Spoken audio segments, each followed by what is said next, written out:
Olá pessoal do sétimo ano, tudo bem com vocês? Eu espero que esteja todo mundo muito bem. A gente vai dar início às nossas aulas por vídeo, tá certo? E com essas aulas a gente vai recapitular algumas coisas que foram trabalhadas na sala de aula e vai dar continuidade aos nossos conteúdos para esse ano letivo, tá certo? Nosso objetivo hoje é a gente estudar com vocês um pouquinho sobre as características gerais dos seres vivos. A gente não vai, nesse vídeo, completar todo esse tema, esse capítulo, tá? A gente vai dar início nesse vídeo e depois teremos outros momentos para a gente continuar esse tema, tá? Mas o que é que a gente pretende com esse capítulo? A gente pretende conhecer que características diferenciam os seres vivos daquelas coisas que não são vivas, né? Que características fazem com que nós classifiquemos os seres vivos como vivos de fato e aqueles que não têm vida, portanto, o que é que falta neles, né? Então, para a gente fazer isso, a gente precisa pensar sobre o que é vida, só que não é muito simples a gente definir vida, tá? Definir vida é bem complicado. Você dá uma definição, dizer o que é a vida, é muito difícil. Então, o que a gente faz, na verdade, é falar um pouco sobre as características dos seres vivos. E aí a gente vai entendendo aos poucos o que é a vida, tá? Quem se preocupa em estudar a vida é uma ciência chamada biologia, tá? O estudo da vida. Bio significa vida, logos significa estudo, conhecimento. Então, essa ciência chamada biologia, ela é o estudo da vida ou o estudo dos seres vivos em vários aspectos, né? A biologia estuda os seres vivos em vários aspectos. A célula estuda os organismos, estuda os ambientes onde esses organismos vivem, estuda uma série de coisas relacionadas aos seres vivos, tá? Então, quem vai se preocupar com esse estudo é a biologia. Esses seres vivos estão, como eu acabei de dizer, inseridos num ambiente, tá? Então, a gente vai estudar essas características desses seres vivos e eles estarão inseridos no ambiente e a gente vai dividir aqui o que a gente chama de meio biótico de meio abiótico, tá? O ambiente em que esses seres estão incluídos, ele tem os seres vivos, mas tem também fatores que não são vivos, tá? Então, os seres vivos que estão nesse ambiente, eles são chamados de o conjunto desses seres vivos, que é a comunidade, né, de seres vivos, é o que nós chamamos de meio biótico. O meio abiótico é formado por tudo aquilo que não é vivo. Então, a água, os gases da atmosfera, o solo, os minerais que compõem o solo, as rochas, né, os ventos, tudo o que não é vivo e faz parte do ambiente, então nós vamos chamar de meio abiótico. Lembra que eu falei agora que bio significa vida, né? Então, meio biótico é o meio onde é a parte do meio onde estão os seres vivos, formada, melhor dizendo, pelos seres vivos, né? Você pode chamar também de comunidade, tá? E o meio abiótico, esse prefixo a, é uma negação, significa a parte do meio onde não há vida, a parte do meio formada por fatores não vivos, como eu falei, água, calor, minerais, gases da atmosfera e assim por diante, formam essa parte não viva, né? Então, nosso objetivo aqui é estudar mais especificamente o meio biótico, ou seja, as características dos seres vivos, tá certo? E nós encontramos diversos tipos de seres vivos no meio ambiente, tá? Eu estou colocando aqui alguns tipos de seres vivos, né? Os mais conhecidos, os animais, e as plantas. Esses são os mais conhecidos. Quando se fala em seres vivos, se a gente pedir para várias pessoas dizerem, cada um, o nome de um ser vivo que ela conhece, muito provavelmente ela vai dizer o nome de um animal ou de uma planta, tá certo? Principalmente animais, né? A gente lembra logo dos animais. Mas animais e plantas não são os únicos seres vivos que a gente encontra no ambiente, tá certo? Então a gente vai encontrar os animais, a gente vai encontrar as plantas, mas a gente vai encontrar também, por exemplo, os fungos, como esse cogumelo aqui, tá? Os cogumelos, o morfo é outro tipo de fungo, tá? Existe uma série de fungos microscópicos também. Então você tem animais, plantas, fungos. Você tem também as bactérias, ó, como essas aqui que eu estou colocando aqui nessa foto. Essa daqui é uma bactéria que causa doença em nós, nos seres humanos, uma doença chamada tuberculose. Então, bactérias que são micro-organismos, né? Nós nem conseguimos ver, mas estão em todo lugar no nosso ambiente. Tá? Então, é outro tipo de ser vivo. São micro-organismos vivos. Tá? Essa foto aqui mostrando uma alga, né? Muito comum a gente encontrar essas algas nas rochas, no mar, tá? Esses seres vivos têm algumas semelhanças com as plantas, mas são diferentes das plantas em outros aspectos. Então você tem animais, plantas, fungos, bactérias, algas, e essa foto aqui está mostrando um outro tipo de ser vivo que é um protozoário. Tá? Esse aqui é um protozoário chamado de ameba. Tá? Ele tem a capacidade de mudar a forma dele. Ele é feito de uma célula só. Isso aqui é uma única célula, então é um micro-organismo também. E ele tem essa capacidade de mudar a forma da célula o tempo todo para ajudá-lo a se locomover e a se alimentar.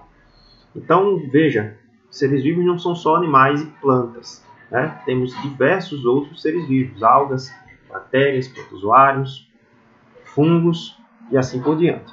Tá?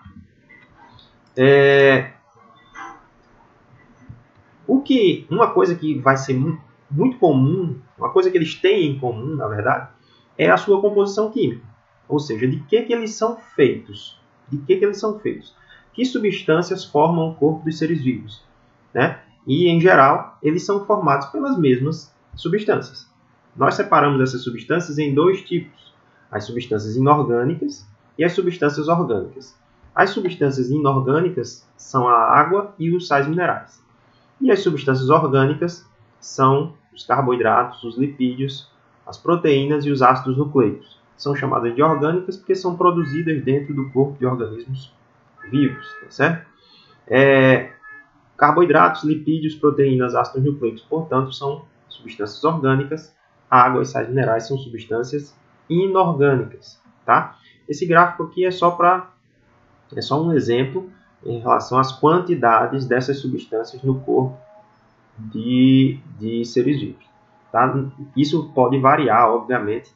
Tem seres que isso aqui é diferente. Tá? Então, a água. A água é uma substância fundamental para os seres vivos. Se não existisse água no estado líquido aqui no planeta, não existiria a vida como nós conhecemos, porque a água ela é fundamental para nós.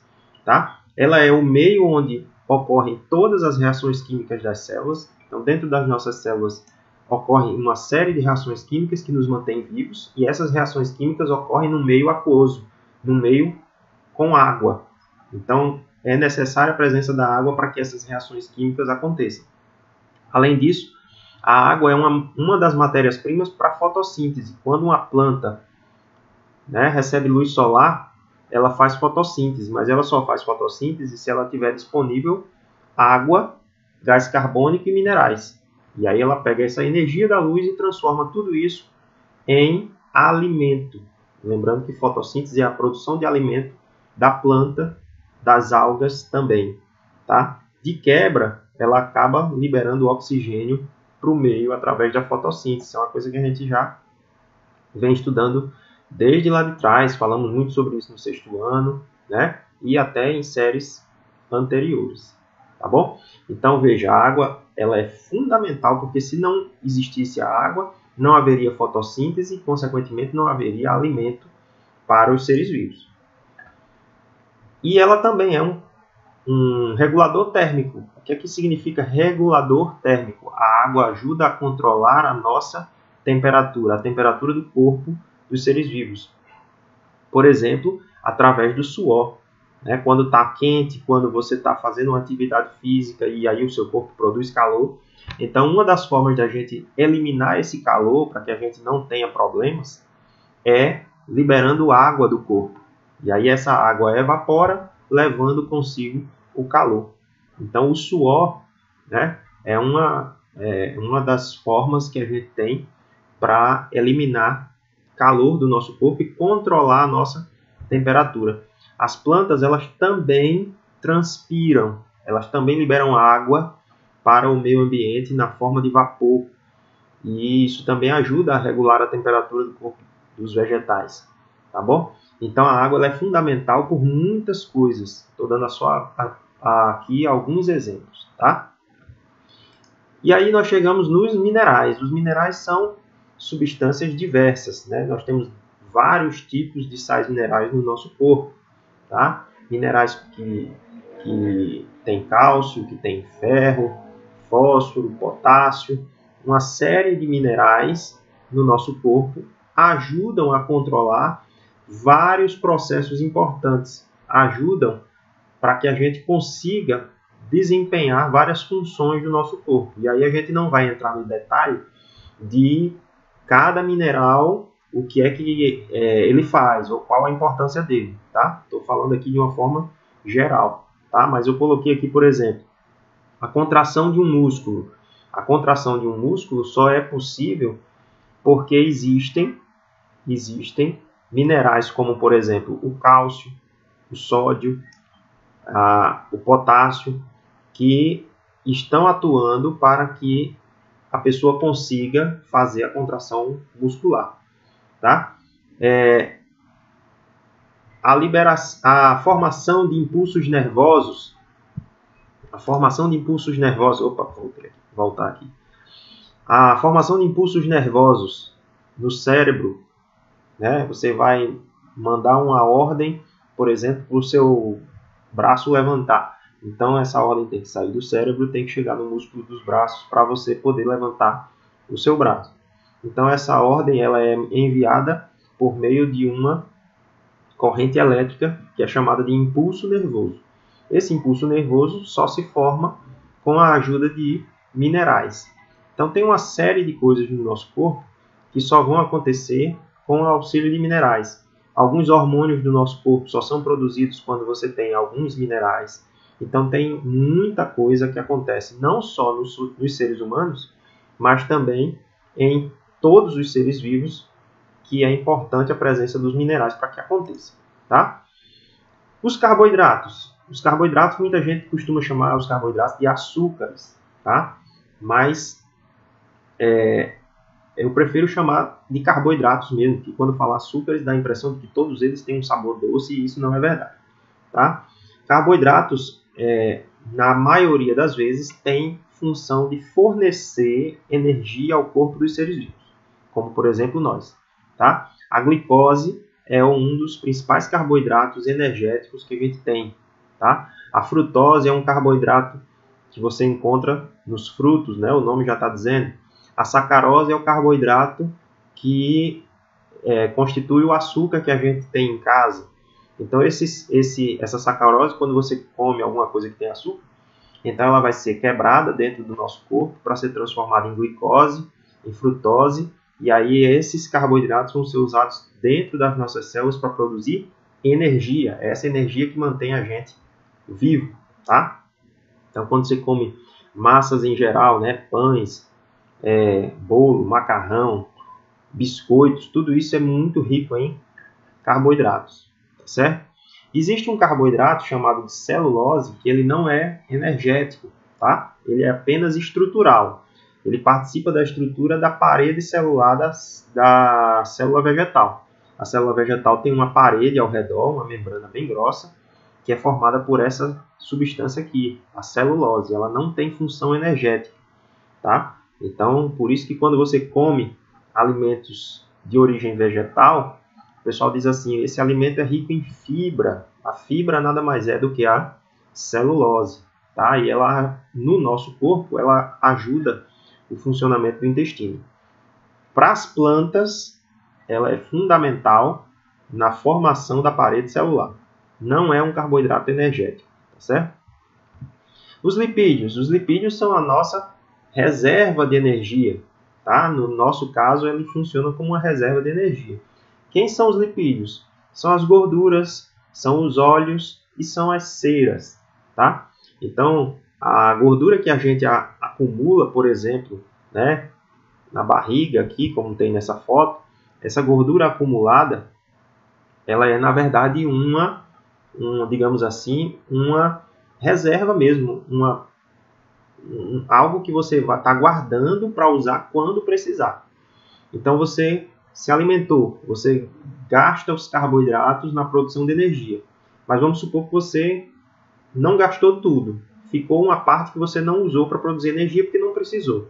Então, isso é transformado em gordura, isso é transformado em lipídios e vai ficar armazenado no seu corpo para que, quando você precisar, você tenha essa reserva. Então, essa reserva ela fica armazenada e aí, no momento em que você precisa, por exemplo, está passando por um período em que você passou muito tempo sem se alimentar, aí você vai queimar essa reserva. Você vai usar essa reserva de gordura para produzir energia, tá bom? Funciona como um isolante térmico também. O que é isolante térmico? Ajuda a manter a temperatura do corpo, né? a diminuir a perda de calor. Animais como, por exemplo, o urso polar, eles têm essa característica de ter bastante lipídios no corpo, né? Bastante gordura. Eles vivem num ambiente muito frio, mas eles não estão nem um pouco preocupados com o frio lá, porque eles têm essa camada de gordura que funciona como um isolante térmico. Ele retém o calor do corpo, auxiliando a sobrevivência desse animal. Então, esse animal está totalmente adaptado a esse ambiente, porque ele pode guardar o calor com a ajuda dos lipídios, tá? Proteção contra choques mecânicos, contra pancadas, né? Alguns órgãos eles são inclusive rodeados por gordura como uma forma de proteção. E também, principalmente aqui as ceras, agem como impermeabilizantes, né?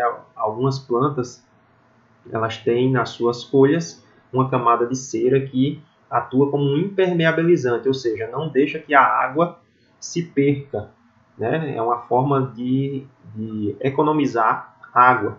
Então, só para a gente ter uma ideia da importância dessas substâncias para a gente. As proteínas. As proteínas são, na verdade, substâncias formadas pela união de pequenas moléculas chamadas de aminoácidos. Então, existem vários tipos de aminoácidos que a gente consegue na nossa alimentação e que o corpo da gente também produz, tá certo? Que são usados para formar as proteínas. A ligação desses aminoácidos acaba formando as proteínas. E nós temos diversas proteínas, tem várias funções das proteínas no nosso corpo. Eu estou citando apenas alguns exemplos, tá certo? Então, por exemplo, aqui, a função estrutural, né? O nosso cabelo, as nossas unhas, a nossa pele, são estruturas do nosso corpo, são partes do nosso corpo que são formadas, grande parte, por proteínas, né? A queratina, que forma o cabelo e as unhas, o colágeno, que está presente na pele, né? Vocês já devem ter visto aquelas propagandas de produtos cosméticos, né? Que o pessoal diz, esse produto, você passa esse produto que ele estimula a produção de colágeno, para você se manter mais tempo com aparência jovem. Então, colágeno é uma proteína que participa da estrutura da nossa pele, tá certo? Função de defesa do corpo, né? Nós temos células no nosso sangue, que são chamadas de glóbulos brancos, ou leucócitos. Essas células elas produzem proteínas de defesa, são proteínas chamadas de anticorpos. Você já deve ter ouvido falar, né?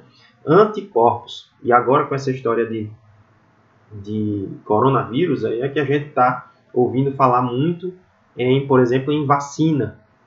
Todo mundo está querendo uma vacina. A vacina ela vai estimular o nosso corpo a produzir anticorpos. anticorpos, que são proteínas.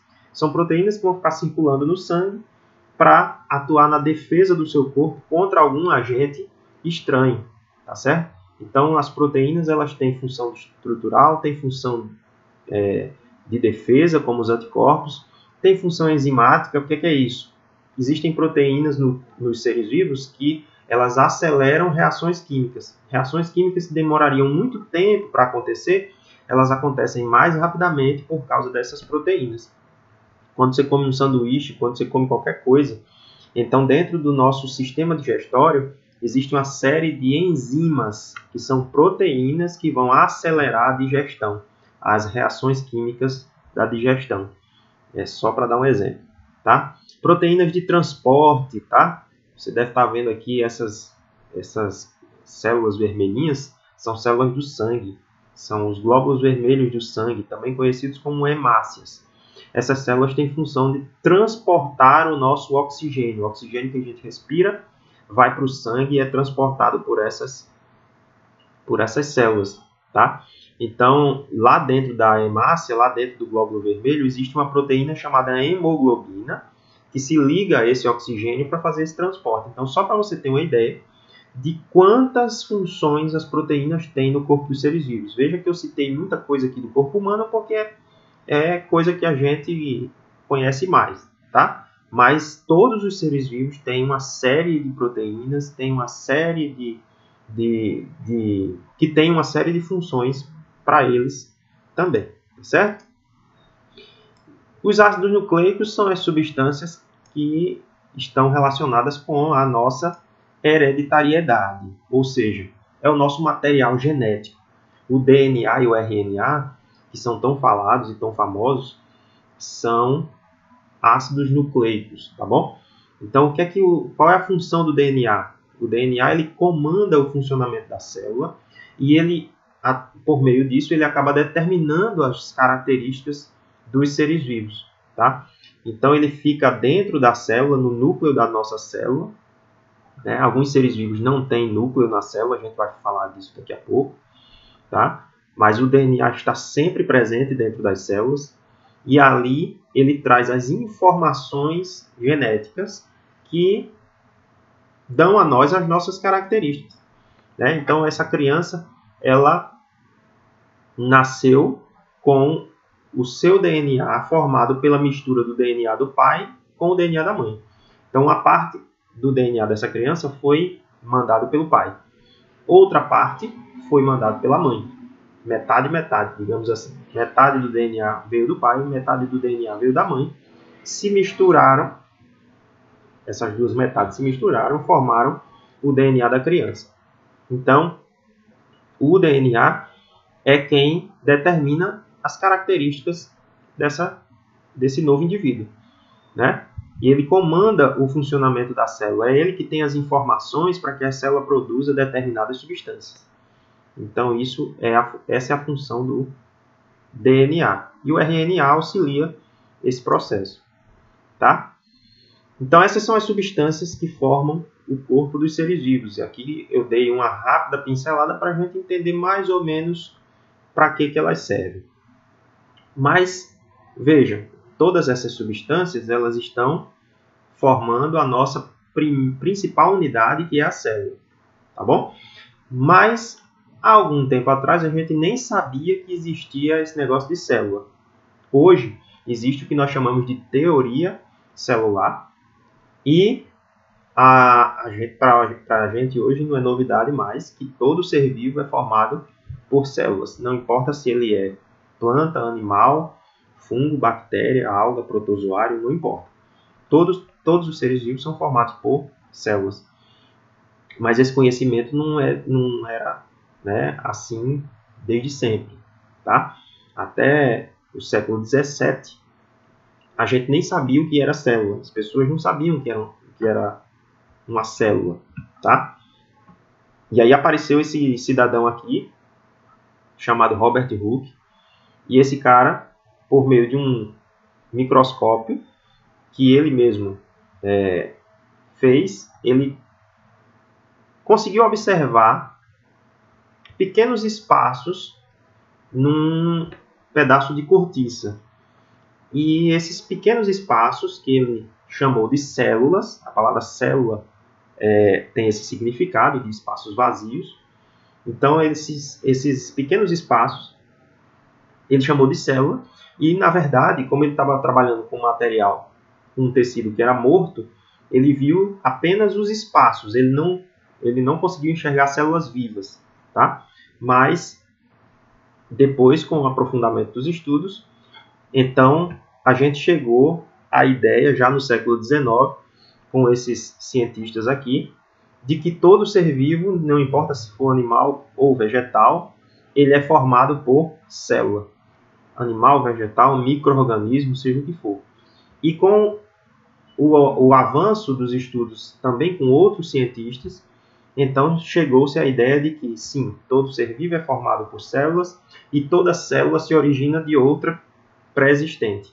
Ou seja, existe uma reprodução das células para que surjam novas células. As células não surgem do nada ou não surgem de material não vivo, como se acreditava antigamente que seres vivos podiam surgir de coisas não vivas.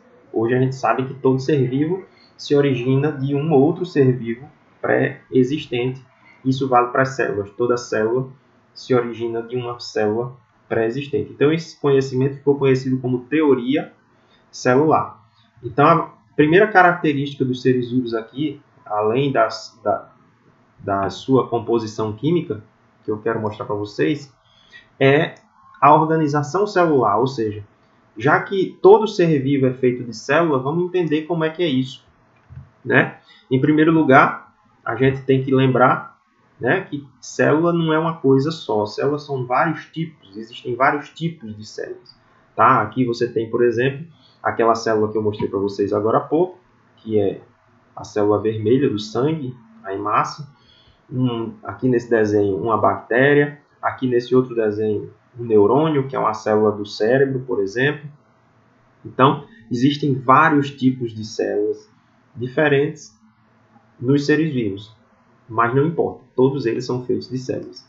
Tá certo? Alguns vão ter uma célula só. É o caso das bactérias, dos protozoários, de alguns fungos. Eles são chamados de unicelulares.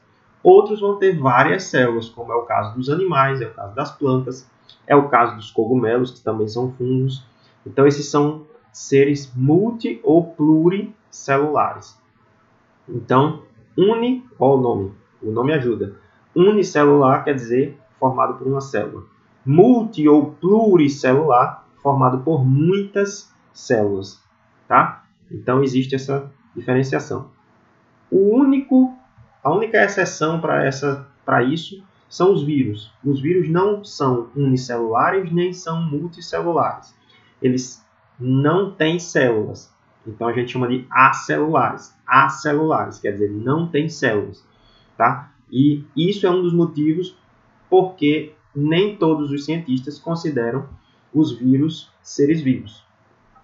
Existe essa discussão ainda a respeito disso. Tá bom? Então, vamos lá. Aqui eu tenho um tipo de fungo. Aqui eu tenho uma árvore, um animal, outro fungo aqui, e aqui embaixo um protozoário. Não o vermelho, tá? Esse outro aqui. Esse ser vivo aqui. Então, a gente está vendo aqui. Esse fungo aqui é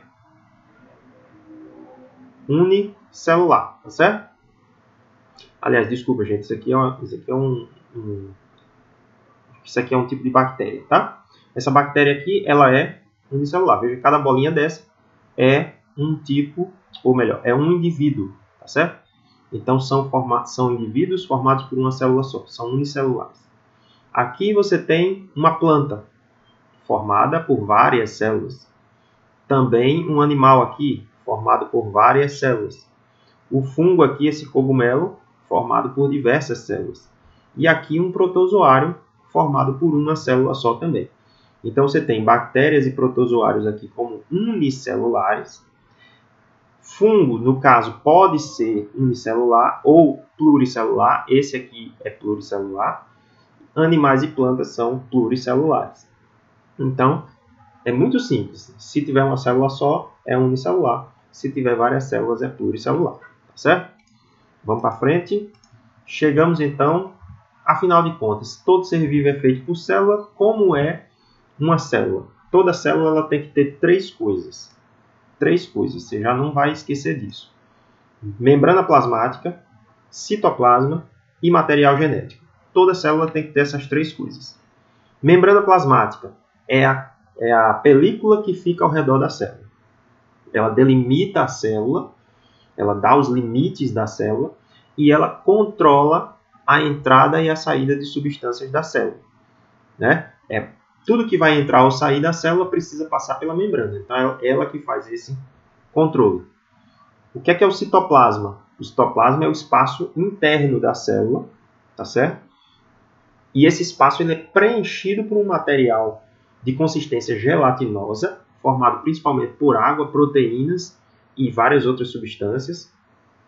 E mergulhado nesse material gelatinoso, existem o que nós chamamos de organelas citoplasmáticas. O que são as organelas citoplasmáticas? São várias estruturas que existem nas células que são responsáveis por várias funções que mantêm a célula viva. Então vai ter organela para fazer a digestão de substâncias, vai ter organela para produzir proteínas, vai ter organela para produzir energia, vai ter organela para transportar substâncias dentro da célula. Então você tem uma série de funções desempenhadas por essas organelas, tá bom? Isso dentro desse espaço chamado citoplasma. E nesse momento a gente não vai se preocupar com os tipos de organelas, para que cada uma serve, isso aí a gente não vai se preocupar com isso agora, tá? E o material genético eu falei agora há pouco, quando falei sobre o DNA, né? Mas toda célula tem DNA. Toda célula tem pelo menos uma molécula que tem a sua informação hereditária, a informação que ela recebeu das gerações anteriores, tá? E essa molécula vai comandar o funcionamento da célula. Tá bom? Então, olha só. Olha só esse esquema aqui. Então, você tem a membrana celular ou membrana plasmática, é a película que fica ao redor. O espaço interno é o citoplasma. Veja que tem várias estruturas aqui, tá? Ele é preenchido por um material gelatinoso e mergulhado nesse material existem as organelas, tá? Que são essas estruturas aqui. Estruturas que produzem substâncias, produzem energia, transportam substâncias, exportam substâncias, mandando para fora da célula, digerem substâncias, fazem várias coisas para manter a célula viva. E algumas células vão ter núcleo, outras não, mas todas têm material genético. Tá? Então, o material genético dessa célula aqui vai estar aqui dentro. A gente vai falar também dessa diferença. Por quê? Porque algumas células têm esse tal desse núcleo e outras não têm o núcleo. Tá? Quando a célula tiver um espaço separado só para guardar esse material genético, que eu chamo de núcleo, então eu digo que essa célula ela é chamada de eucariótica. Célula eucariótica, portanto, é a célula que possui núcleo. É a célula que tem um núcleo para armazenar o DNA. Um espaço reservado para o material genético. Nem todas as células são assim. A célula de uma bactéria, por exemplo, ela é uma célula que não tem núcleo. Ela tem a membrana plasmática, ela tem até outra membrana por fora, que é a parede celular, tem a membrana plasmática e tem o material genético misturado com o citoplasma. Então, esse material genético que fica disperso no citoplasma, ele não está guardado no núcleo. Como não existe núcleo, então eu não posso dizer que a célula de uma bactéria é uma célula eucariótica, eu não posso. A célula da bactéria ela passa a ser chamada de procariótica. É uma célula que não possui um núcleo formado, um núcleo definido. Existe o DNA? Existe, mas ele está no citoplasma. Tá? Ele não fica dentro do núcleo. Então, quem é que tem a célula procariótica? As bactérias. Quem é que tem a célula eucariótica? A maioria dos seres vivos. Animais, plantas, fungos, protozoários, algas. Então, esses seres vão ter a célula eucariótica com núcleo. Tá bom? E para encerrar, a gente precisa diferenciar por quê? A célula de um animal e de um vegetal, as células dos animais e dos vegetais, são eucarióticas, têm núcleo. É verdade, elas têm isso em comum. Porém, elas têm algumas diferenças que é bom a gente ver. Porque a célula vegetal, ela possui pelo menos 3 coisas que a célula animal não tem. Então, é isso que eu quero frisar com vocês aqui. Quando você observa um desenho, uma foto, ou observa no microscópio, seja lá o que for, uma célula, você tem como identificar se ela é uma célula animal, vegetal ou bacteriana, por causa dessas diferenças. Se for bacteriana, você já sabe quando é que ela vai ser bacteriana. Quando ela não tem um núcleo para guardar o DNA. Eu já sei, é uma bactéria. E quando tem um núcleo, aí como é que eu sei se é animal ou vegetal? Você vai procurar essas 3 coisas. Tá? Se tiver núcleo e tiver parede celular, o que é a parede celular? É uma membrana grossa que fica ao redor da célula, ao redor da membrana plasmática.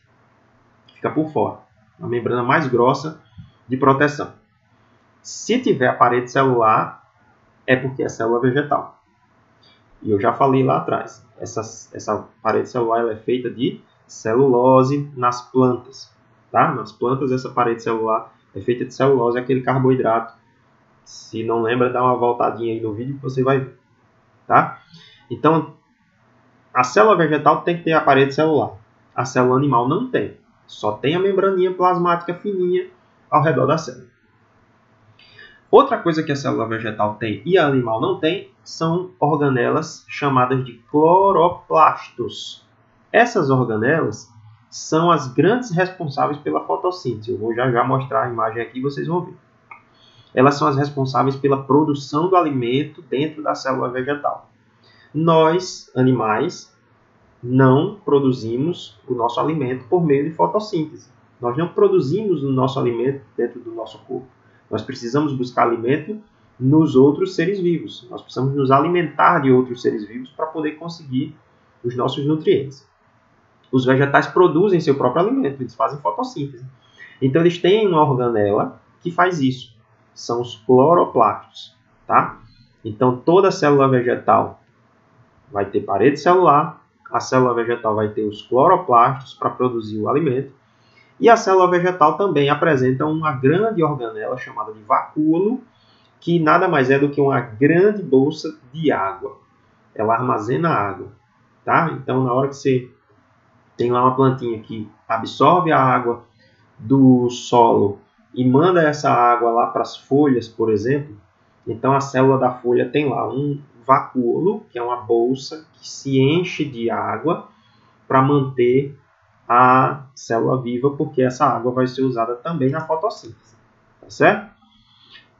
Só para lembrar também o seguinte, a célula vegetal, que eu falei agora que tem os cloroplastos, ó, tá vendo aqui? Ó, essa foto aqui foi tirada com auxílio de um microscópio, e aqui essas bolinhas verdes que você está vendo dentro da célula, isso aqui está mostrando os cloroplastos. Tá? Então, essa substância verde que tem dentro dos cloroplastos é chamada de clorofila.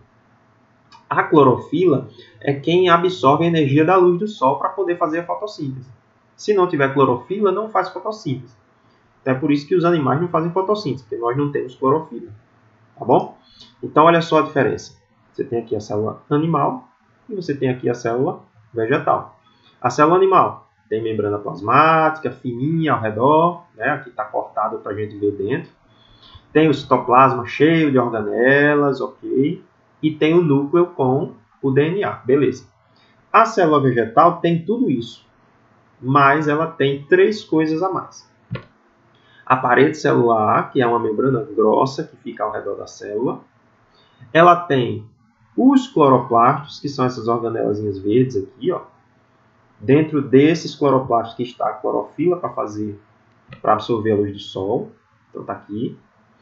E o grande vacúolo.